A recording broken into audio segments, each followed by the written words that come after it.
Khargone Lok Sabha seat पर संघ का बड़ा प्रभाव रहा है, लेकिन विधानसभा चुनाव के बाद इस सीट पर बदलाव की आहट दिख रही है, क्योंकि कांग्रेस को यहां से ज्यादा सीटें मिली हैं। क्या है इस सीट के सियासी समीकरण, समझिए इस रिपोर्ट के जरिए। संघ के प्रभाव वाली सीट पर बीजेपी के लिए संकट। विधानसभा चुनाव के बाद से दिख रही बदलाव की आहट। सूबे में कांग्रेस की सरकार बनने के बाद बीजेपी की राह मुश्किल होती जा रही है। जिन सीटों पर सालों से कब्जा रहा, वहां अब बदलाव की बयार बह रही है। खरगोन में संघ का बड़ा प्रभाव माना जाता है।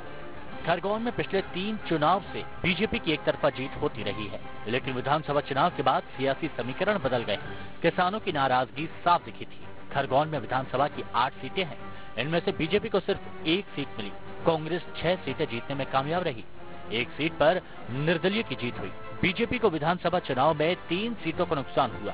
2013 के चुनाव में बीजेपी कांग्रेस के पास 4-4 सीटें थी। 2014 में बीजेपी की खरगोन में 2.5 लाख वोटों से जीत हुई थी, लेकिन इस बार कांग्रेस की सीट पर नजर है। खरगोन से कांग्रेस ने 3 विधायकों को मंत्री बनाया है। दूसरी ओर सांसद सुभाष पटेल के इलाके पर पकड़ भी कमजोर बताई जाती है। आरोप है कि मौजूदा सांसद अपने इलाके की समस्याओं को भी संसद में नहीं उठा पाए। कहा जाता है कि कांग्रेस 2004 के चुनाव से ही सीट पर अपनी जमीन खो रही थी। आदिवासियों की दूरी से हर बार हार का अंतर बढ़ता रहा है, लेकिन विधानसभा चुनाव में कांग्रेस आदिवासियों को साधने में कामयाब रही। विधानसभा चुनाव में भी कांग्रेस ने सांसद की निष्क्रियता को मुद्दा बनाया था। निश्चित तौर पे इस बार वहाँ कांग्रेस के सांसद बनेंगे।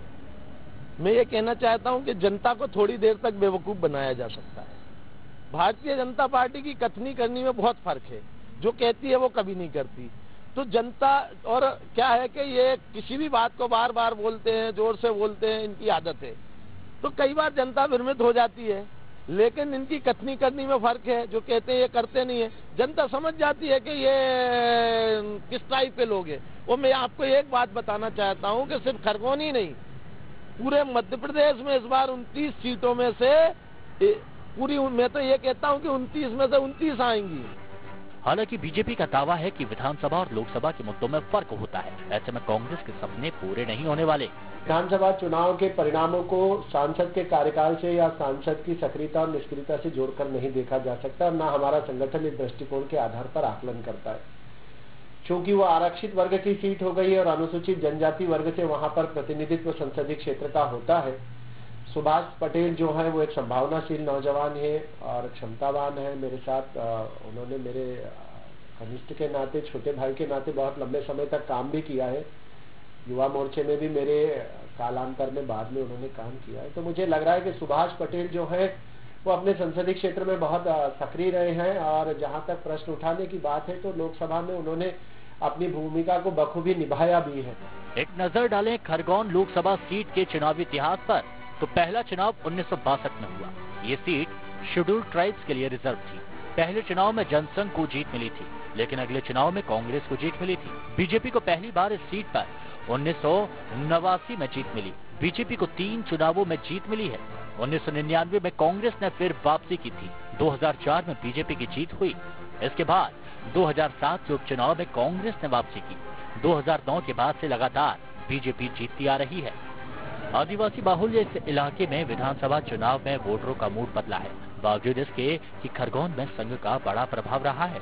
अगर यही मिजाज लोकसभा चुनाव में भी कायम रहा तो बीजेपी के लिए खतरे की घंटी हो सकती है। विधानसभा चुनाव में मिली करारी हार के बाद एक बार फिर बीजेपी के सामने लोकसभा चुनाव में मध्य प्रदेश की कई लोकसभा सीटों को लेकर संकट खड़ा है। इन्हीं में से एक सीट खरगोन की है, जहां पर मौजूदा सांसद को लेकर विरोध साफ तौर से देखा जा सकता है। कांग्रेस इस मामले को लेकर किसान, बेरोजगारी और अन्य मामले को मुद्दा बना रही है, तो वहीं बीजेपी विधानसभा चुनाव से अलग लोकसभा के परिणाम बता रही है। देखना दिलचस्प होगा कि मौजूदा सांसद को लेकर लोगों की प्रतिक्रिया क्या होती है। क्या लोग एक बार फिर इलाके में कमल खिलाते हैं या फिर कांग्रेस के पंजे का हाथ थामते हैं। वीडियो जर्नलिस्ट नीरज जावलिया के साथ आदित्य सिंह, न्यूज़ 8 मध्य प्रदेश, छत्तीसगढ़।